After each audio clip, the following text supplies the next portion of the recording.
Hi ಎಲ್ರಿಗೂ ನಮಸ್ತೆ. Welcome to Divya's kitchen. ಇವತ್ತು ನಾನು ಕರ್ನಾಟಕದ ಅತ್ಯಂತ ಪ್ರಸಿದ್ಧ ಆಹಾರದಲ್ಲಿ ಒಂದಾಗಿರುವಂತಹ ಬಿಸಿಬೇಳೆ ಬಾತ್ನ ನಾನು ನಿಮಗೆ ಮಾಡಿ ತೋರಿಸ್ತೀನಿ. ಎಲ್ಲರ ಮನೆಯಲ್ಲೂ ವಾರಕ್ಕೆ ಒಮ್ಮೆ ಆದರೂ ಈ ಅಡುಗೆನ ಮಾಡೇ ಮಾಡ್ತಾರೆ. ನಮ್ಮ ಮನೆಯಲ್ಲಿ ಎಲ್ಲರಿಗೂ ಫೇವ್ರೆಟ್ ಆಗಿರೋ ಡಿಶ್ ಅಂದರೆ ಬಿಸಿಬೇಳೆ ಬಾತ್. ನಮ್ಮಮ್ಮ ಅದನ್ನು ತುಂಬ ರುಚಿಯಾಗಿ ಮಾಡ್ತಾರೆ. ಅದರಲ್ಲಿ ಒಂದು ಸೀಕ್ರೆಟ್ ಇಂಗ್ರೀಡಿಯೆಂಟ್ ಕೂಡ ಬಳಸ್ತಾರೆ. ಅದೇನು ಅಂತ ಹೇಳ್ತೀನಿ ಬನ್ನಿ. ಮೊದಲನೇದಾಗಿ ಈ ಅಡುಗೆಗೆ ನಮಗೆ ಬೇಕಾದಂಥ ಎಲ್ಲ ಪದಾರ್ಥಗಳನ್ನ ನಾವು ರೆಡಿ ಮಾಡಿ ಪಕ್ಕದಲ್ಲಿ ಇಟ್ಕೊಳ್ಳೋಣ. ನಾನು ತೋರಿಸ್ತಾ ಇರೋ ಕ್ವಾಂಟಿಟಿಗೆ 2-3 ಜನ ಆರಾಮಾಗಿ ಬಿಸಿಬೇಳೆ ಬಾತ್ನ ತಿನ್ಬೋದು. ಮೊದಲನೇದಾಗಿ 1 ಕಪ್ಪಲ್ಲಿ ಕಡಲೆ ಬೀಜನ ನೆನೆಸಿಟ್ಕೊಳ್ತಾ ಇದ್ದೀನಿ. ಮತ್ತು ಇನ್ನೊಂದು ಬಟ್ಲಲ್ಲಿ ಹುಣಸೆ ಹಣ್ಣನ್ನು ಕೂಡ ನೆನೆಸಿಟ್ಕೊಳ್ತಾ ಇದ್ದೀನಿ. ಒಂದು ಚಿಕ್ಕ ನಿಂಬೆಹಣ್ಣು ಗಾತ್ರದಷ್ಟು ತೊಗೋಬೋದು. ಅದಾದಮೇಲೆ ಒಂದು ಅರ್ಧ ಬಟ್ಲಷ್ಟು ತೊಗರಿಬೇಳೆ, ಇನ್ನೊಂದು ಅರ್ಧ ಬಟ್ಲಷ್ಟು ಅಕ್ಕಿನ ತೊಗೊಂಡಿದ್ದೀನಿ. ಮತ್ತು ತರಕಾರಿಗಳಿಗೆ ನಾನು ಒಂದು ಹಿಡಿಯಷ್ಟು ಬೀನ್ಸ್ ಮತ್ತು ಒಂದು 4-5 ಕ್ಯಾರೆಟ್ ತೊಗೊಂಡಿದ್ದೀನಿ, ಒಂದು ಆಲೂಗಡ್ಡೆ ಹಾಗೂ ಒಂದು ಟೊಮ್ಯಾಟೋನ ತೊಗೊಂಡಿದ್ದೀನಿ. ಇವಾಗ ನಾನು ಏನು ಮಾಡ್ಕೊಳ್ತೀನಿ ಫಸ್ಟ್ ಅಂದರೆ, ಒಂದು ಬೌಲಿಗೆ ತೊಗರಿಬೇಳೆ ಮತ್ತು ಅಕ್ಕಿನ ನಾನು ಏನು ತೊಗೊಂಡಿದ್ದೀನಿ ಅದನ್ನು ಹಾಕ್ಕೊಂಡು ಎರಡನ್ನೂ ಮಿಕ್ಸ್ ಮಾಡಿ ಒಂದು 3 ಬಾರಿ ಅದನ್ನು ಚೆನ್ನಾಗಿ ನೀರಲ್ಲಿ ಕಿವುಚಿ ತೊಳ್ಕೊಬೇಕು. ಯಾಕೆ ನಾವು ತೊಳ್ಕೊಬೇಕಂದ್ರೆ, ತೊಗರಿಬೇಳೆ ಮತ್ತು ಅಕ್ಕಿಲಿ ಹೊರಗಡೆ ಪಾಲಿಷಿಂಗ್ ಮಾಡಿರ್ತಾರೆ, ಆ ಪಾಲಿಷಿಂಗ್ ಹೊರಗಡೆ ಹೋಗಬೇಕು. ಅದಕ್ಕೋಸ್ಕರ ನಾನು ಈಗ ಚೆನ್ನಾಗಿ ನೀರು ಹಾಕ್ಕೊಂಡು ಅದನ್ನು ತೊಳ್ಕೊತಾ ಇದ್ದೀನಿ. ಅದಾದ ಮೇಲೆ ಅಕ್ಕಿ ಬೇಳೆ ಮುಳುಗುವಷ್ಟು ನೀರು ಹಾಕ್ಕೊಂಡು ಪಕ್ಕದಲ್ಲಿ ನೆನೆಯೋಕ್ಕೆ ಇಡಬೇಕಾಗತ್ತೆ. ಬೇರೆ ತರಕಾರಿಗಳನ್ನ ನಾವು ಕಟ್ ಮಾಡ್ಕೊಳ್ಳೋ ಅಷ್ಟೊತ್ತಿಗೆ ಇದು ಚೆನ್ನಾಗಿ ನಮಗೆ ಸೋಕಾಗಿರುತ್ತೆ. ಇವಾಗ ಬೀನ್ಸ್ನ ಚಿಕ್ಕದಾಗಿ ಕಟ್ ಮಾಡ್ಕೊಳ್ತಾ ಇದ್ದೀನಿ. ನಿಮಗೆ ಉದ್ದುದ್ದ ತಿನ್ನೋದಕ್ಕೆ ಇಷ್ಟ ಆದರೆ ಹಾಗೆ ಕೂಡ ಕಟ್ ಮಾಡ್ಕೋಬೋದು. ಕಟ್ ಮಾಡ್ಕೊಂಡ್ಮೇಲೆ ಒಂದು ಬೌಲಲ್ಲಿ ನೀರು ಹಾಕ್ಕೊಂಡು ಏನೇನು ತರಕಾರಿಗಳನ್ನ ಕಟ್ ಮಾಡ್ಕೊಳ್ತಾ ಇದ್ದೀನಿ ಅದನ್ನೆಲ್ಲ ಅದಕ್ಕೆ ಶಿಫ್ಟ್ ಮಾಡ್ಕೊಳ್ತಾ ಇದ್ದೀನಿ. ಅದಾದಮೇಲೆ ನೆಕ್ಸ್ಟ್ ಕ್ಯಾರೆಟ್. ಇನ್ನೊಂದೇನೆಂದರೆ ಎಲ್ಲ ತರಕಾರಿಗಳು ಒಂದೇ ಸೈಜಲ್ಲಿ ಕಟ್ ಮಾಡ್ಕೊಳ್ಳಿ, ತಿನ್ನೋದಕ್ಕೆ ಹಾಗೆ ಬೇಯೋದಕ್ಕೆ ಕರೆಕ್ಟಾಗಿ ಇರುತ್ತೆ. ಅದಾದಮೇಲೆ ನೆಕ್ಸ್ಟು ಆಲೂಗಡ್ಡೆದ ಸಿಪ್ಪೆನ ತೆಗೆದುಬಿಟ್ಟು ನಾನು ಅದನ್ನು ಕೂಡ ಚಿಕ್ಕದಾಗಿ ಕಟ್ ಮಾಡ್ಕೊಳ್ತಾ ಇದ್ದೀನಿ. ಬೀನ್ಸ್, ಕ್ಯಾರೆಟ್, ಆಲೂ ಜೊತೆ ಇನ್ನೂ ನಾವು ಬೇರೆ ತರಕಾರಿಗಳನ್ನ ಕೂಡ ಹಾಕ್ಕೋಬೋದು. ಕ್ಯಾಪ್ಸಿಕಮ್ ಹಾಗೂ ಗೆಡ್ಡೆಕೋಸು ಕೂಡ ಹಾಕ್ಕೊಳ್ತಾರೆ ಇದಕ್ಕೆ. ಅದನ್ನು ಕೂಡ ಇದೇ ಥರ ಕಟ್ ಮಾಡಿಕೊಂಡು ನಾವು ಬೌಲ್ಗೆ ಹಾಕೋಬೇಕಾಗುತ್ತೆ. ಅದಾದಮೇಲೆ ಟೊಮೊಟೊನ ಕಟ್ ಮಾಡ್ಕೊಳ್ತಾ ಇದ್ದೀನಿ. ಇದನ್ನು ಕೂಡ ಚಿಕ್ಕದಾಗಿ ಕಟ್ ಮಾಡಿಕೊಂಡು ಸೈಡಲ್ಲಿ ಇಟ್ಕೊಳ್ತಾ ಇದ್ದೀನಿ. ಬಿಸಿಬೇಳೆ ಬಾತ್ಗೆ ಹಸಿ ಕಾಳುಗಳನ್ನ ಹಾಕ್ಕೊಂಡ್ರೆ ತುಂಬಾ ರುಚಿಯಾಗಿರುತ್ತೆ. ನಾನಿಲ್ಲಿ ಅವರೆಕಾಳು ಮತ್ತು ಬಟಾಣಿನ ಹಾಕ್ಕೊಳ್ತಾ ಇದ್ದೀನಿ. ನಮಗೆ ಇಲ್ಲಿ US ಅಲ್ಲಿ ಎಲ್ಲ ವೆಜಿಟೇಬಲ್ಸು ಆಲ್ಮೋಸ್ಟ್ ಫ್ರೋಝನ್ ಫಾರ್ಮಲ್ಲಿ ಸಿಗೋದ್ರಿಂದ ನಾನು ಕೂಡ ಫ್ರೋಝನ್ ಕಾಳುಗಳನ್ನ ಯೂಸ್ ಮಾಡ್ತಾ ಇದ್ದೀನಿ. ಅದಕ್ಕೆ ಒಂದು ಸ್ವಲ್ಪ ನೀರಿಗೆ ಹಾಕ್ಕೊಂಡೆ. ನೆಕ್ಸ್ಟ್ ಇದಕ್ಕೆ ಬೇಕಾಗಿರುವಂಥದ್ದು ಸಾಸಿವೆ, ಒಂದು 2-3 ಕೆಂಪು ಮೆಣಸಿನಕಾಯಿ ಹಾಗೂ ಇಂಗು. ಅದಾದಮೇಲೆ ಒಂದು ಮೇನ್ ಇಂಗ್ರೀಡಿಯೆಂಟ್ ಅಂತ ಹೇಳಬೇಕು ಅಂದರೆ ಬಿಸಿಬೇಳೆ ಬಾತ್ ಪೌಡರ್. ಇದನ್ನು ನಮ್ಮಮ್ಮ ಮಾಡಿರೋದು, ನಾನು ಇಂಡಿಯಾಯಿಂದ ತೊಗೊಂಬಂದಿದ್ದೆ. ಈ ಪೌಡರ್ನ ನಾನು ಇಂಡಿಯಾಗೆ ಹೋದ್ಮೇಲೆ ನಿಮಗೆ ಮಾಡಿ ತೋರಿಸ್ತೀನಿ. ಅದಾದಮೇಲೆ ಇದಕ್ಕೆ ಬೇಕಾಗಿರೋದು ಕಲ್ಲುಪ್ಪು. ಇವಾಗ ಬಿಸಿಬೇಳೆ ಬಾತ್ ಮಾಡೋದು ಹೇಗೆ ಅಂತ ನೋಡೋಣ. ಒಂದು ಕುಕ್ಕರ್ನ ತೊಗೊಂಡಿದ್ದೀನಿ. ಇದಕ್ಕೆ 1 ಸ್ಪೂನ್ ಆಯಿಲ್ ಮತ್ತು ಇನ್ನೊಂದು ಸ್ಪೂನ್ ತುಪ್ಪ ಹಾಕ್ಕೋತಾ ಇದ್ದೀನಿ. ತುಪ್ಪ ಕರಗ್ತಿದ್ದ ಹಾಗೇ ಇದಕ್ಕೆ ನಾವು 1 ಸ್ಪೂನ್ ಸಾಸಿವೆ ಹಾಕ್ಕೊಳ್ತಾ ಇದ್ದೀನಿ. ಈಗ ಈ ಸಾಸಿವೆ ಚೆನ್ನಾಗಿ ಸಿಡಿಬೇಕು. ಅದಾದಮೇಲೆ ಇದಕ್ಕೆ ಒಂದು 2-3 ಕೆಂಪು ಮೆಣಸಿನ್ಕಾಯಿನ ಹಾಕ್ಕೊಳ್ತಾ ಇದ್ದೀನಿ. ಇದು ಮುರಿಯೋ ಅವಶ್ಯಕತೆ ಇಲ್ಲ, ಹಾಗೆ ಹಾಕ್ಕೊಳ್ಳಿ. ಮತ್ತು ಒಂದು 2 ಚಿಟಿಕೆಯಷ್ಟು ಇಂಗು.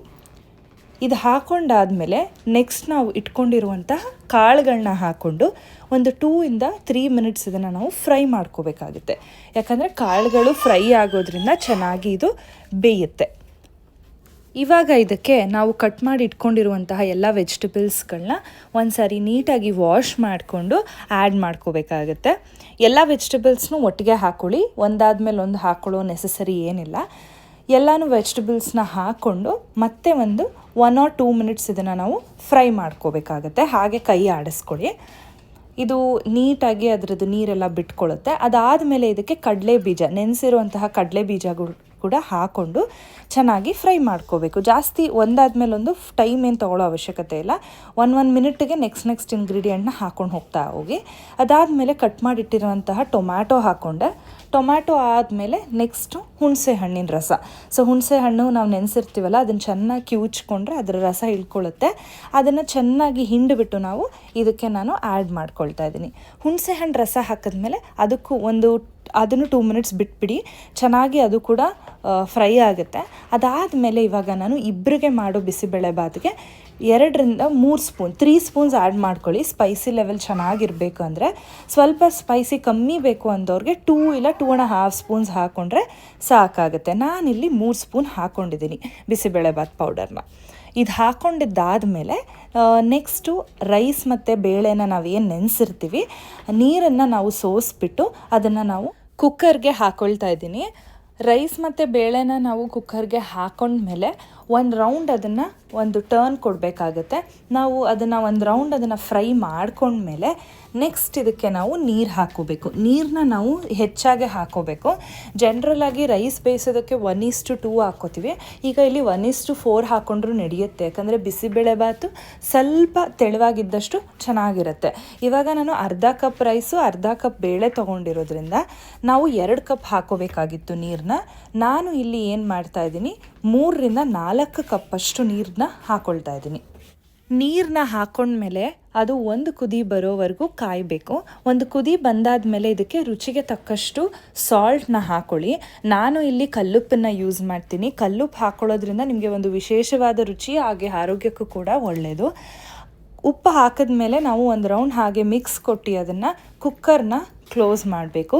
ಕುಕ್ಕರ್ನ ಕ್ಲೋಸ್ ಮಾಡಿ ಇದನ್ನು ಜಸ್ಟ್ 1 ವಿಷಲ್ ತೊಗೋಬೇಕಾಗತ್ತೆ. ಯಾಕಂದರೆ ತರಕಾರಿಗಳು 2 ವಿಷಲ್ ತೊಗೊಂಡ್ಬಿಟ್ರೆ ತುಂಬಾ ಕಲಸೋಗ್ಬಿಡುತ್ತೆ. ಒಂದೇ ವಿಷಲ್ ತೊಗೊಳ್ಳಿ, ಆವಾಗ ನಿಮಗೆ ಬಾಯಿಗೆ ಸಾಫ್ಟಾಗಿ ತರಕಾರಿಗಳು ಸಿಗುತ್ತೆ, ತಿನ್ನೋದಕ್ಕೆ ತುಂಬ ಚೆನ್ನಾಗಿರುತ್ತೆ ಕೂಡ. ಇವಾಗ 1 ವಿಷಲ್ ಆಯಿತು. ನಾನು ಪಕ್ಕಕ್ಕೆ ಮೂವ್ ಮಾಡ್ಕೋತಾ ಇದ್ದೀನಿ. ಯಾಕಂದರೆ ಇದು ಎಲೆಕ್ಟ್ರಿಕ್ ಸ್ಟವ್ ಆಗಿರೋದ್ರಿಂದ ಇಲ್ಲಿ ಹೀಟ್ ಇರುತ್ತೆ. ಸೊ ನಾನು ಇದನ್ನು ಪಕ್ಕಕ್ಕೆ ಸರಿಸ್ಕೋತಾ ಇದ್ದೀನಿ 1 ವಿಷಲ್ ಆದ ತಕ್ಷಣ. ಇವಾಗ ಬಿಸಿಬೇಳೆಬಾತ್ ರೆಡಿಯಾಗಿದೆ. ಈಗ ನೀವು ನೋಡ್ತಾ ಇರ್ಬೋದು ಕರೆಕ್ಟ್ ಕನ್ಸಿಸ್ಟೆನ್ಸಿಯಲ್ಲಿ ಬೆಂದಿದೆ ನಮ್ಮದು ಬಿಸಿಬೇಳೆಬಾತ್. ಸೊ ನಾನೀಗ ಒಂದು ರೌಂಡ್ ಹಾಗೆ ಮಿಕ್ಸ್ ಕೊಟ್ಕೊಂಡು, ಏನಾದರೂ ತುಂಬ ಗಟ್ಟಿ ಆದರೆ ನೀವು ಇನ್ನೊಂದು ಅರ್ಧ ಗ್ಲಾಸಷ್ಟು ನೀರನ್ನು ಹಾಕ್ಕೊಂಡು ಸ್ವಲ್ಪ ಬಿಸಿ ಮಾಡ್ಕೋಬೋದು. ಈಗ ನಾನು ಪ್ಲೇಟ್ಗೆ ಇದನ್ನು ಸರ್ವ್ ಮಾಡ್ಕೋತಾ ಇದ್ದೀನಿ. ಸೊ ಬಿಸಿಬೇಳೆಬಾತ್ಗೆ ಮ್ಯಾಂಡೇಟ್ರಿಯಾಗಿ ನಮಗೆ ಬೇಕಾಗಿರುವಂಥದ್ದು ಖಾರ ಬೂಂದಿ. ಸೊ ಇದನ್ನು ನಾನು ಮೇಲ್ಗಡೆ ಖಾರ ಬೂಂದಿನ ಹಾಕ್ಕೊಳ್ತಾ ಇದ್ದೀನಿ. ಖಾರ ಬೂಂದಿನ ಹಾಕ್ಕೊಂಡು ಸರ್ವ್ ಮಾಡಿಕೊಂಡ್ರೆ ತುಂಬಾ ರುಚಿಕರವಾದ ಬಿಸಿಬೇಳೆಬಾತ್ ರೆಡಿಯಾಗುತ್ತೆ. ಇದಕ್ಕೆ ಮೇನ್ ಇಂಗ್ರೀಡಿಯೆಂಟ್ ಬಂದು ಏನು, ಬಿಸಿಬೇಳೆಬಾತ್ ಪೌಡರ್. ಸೊ ನೀವು ಹೊರಗಡೆಯಿಂದ ತಂದು ಕೂಡ ಯೂಸ್ ಮಾಡ್ಬೋದು, ಬಟ್ ಮನೇಲಿ ಮಾಡಿದಂಥ ಪೌಡರ್ ಅಷ್ಟು ರುಚಿ ಅದು ಬರೋದಿಲ್ಲ. ನಾನು ಖಂಡಿತವಾಗ್ಲೂ ನಿಮಗೆ ಆ ಪೌಡರ್ ಹೇಗೆ ಮಾಡೋದು ಅಂತ ತೋರಿಸ್ತೀನಿ. Thank you all for watching my videos. ನನ್ನ ವೀಡಿಯೋಸ್ ನಿಮ್ಗಳಿಗೆ ಇಷ್ಟ ಆದರೆ ದಯವಿಟ್ಟು ಲೈಕ್, ಶೇರ್ ಆ್ಯಂಡ್ ಸಬ್ಸ್ಕ್ರೈಬ್ ಮಾಡೋದನ್ನು ಮರಿಬೇಡಿ ಫ್ರೆಂಡ್ಸ್.